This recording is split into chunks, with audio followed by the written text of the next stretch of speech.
विधान परिषदेची सांगली सातारा मतदारसंघाची निवडणूक वनवे होईल. पालकमंत्री चंद्रकांत पाटलांचा विश्वास, तर विरोधक लढलेच नाहीत असा आरोप होऊ नये म्हणून त्यांनी अर्ज भरलाय, नंतर मागे घेतील असा काढला चिमटा. महायुतीतील शिवसेना नेते तानाजीराव पाटील यांना अर्ज मागे घेण्याची विनंती करणार. पालकमंत्री चंद्रकांत पाटील विधान परिषद निवडणुकांच्या अर्ज भरण्याच्या शेवटच्या दिवशी आज महायुतीकडून धैर्यशील कदम तर महाविकास आघाडीकडून बाळासाहेब पाटील यांनी आपापले उमेदवारी अर्ज दाखल केले. महायुतीकडून भाजपाचे साताऱ्याचे माजी जिल्हाध्यक्ष धैर्यशील कदम यांच्यासोबत अर्ज दाखल करण्यासाठी सांगलीचे पालकमंत्री चंद्रकांत पाटील, ग्रामविकास मंत्री जयकुमार गोरे, मंत्री शिवेंद्रसिंहराजे भोसले, उदयनराजे महाराज, सांगलीचे आमदार सुधीर गाडगीळ, जतचे आमदार गोपीचंद पडळकर, खानापूर आटपाडीचे आमदार सुहास बाबर आणि दोन्ही जिल्ह्यातील भाजपाचे नेते कार्यकर्ते मोठ्या संख्येने उपस्थित होते.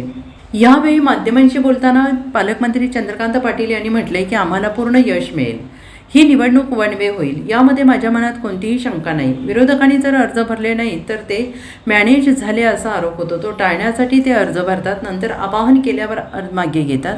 आमचे वरिष्ठ नेते दोन्ही उपमुख्यमंत्री यांनी अपील केल्यावर ते मागे घेतील असं सांगून महाविकास आघाडी आपली उमेदवारी मागे घेऊन निवडणूक बिनविरोध करतील, कारण येथे वनवे निवडणूक आहे अशी अपेक्षा व्यक्त केली आहे.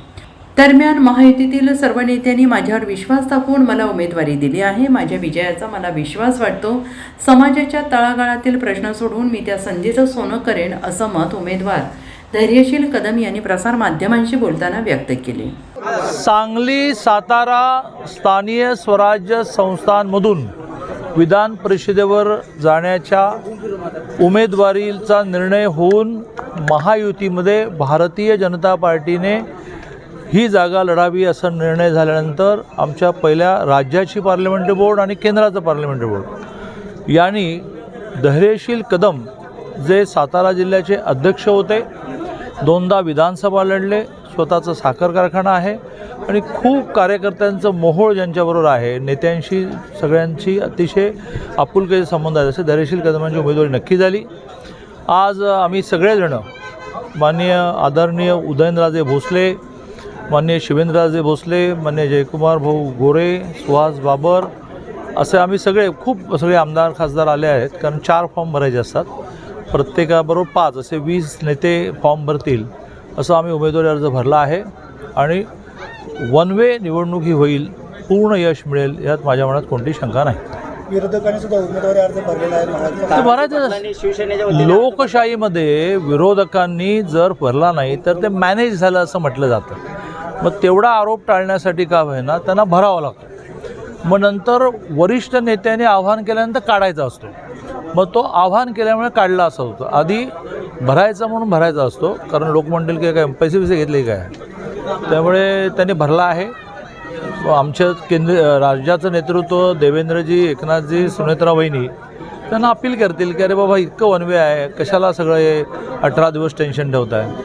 पण निवडणूक झाली तर 90% मतं आम्हाला मिळतील. नेते म्हणतात की काही नगरसेवक आमच्या संपर्कात आहेत भाजपचे, असंही राजकारणात म्हणत राहायचं असतं.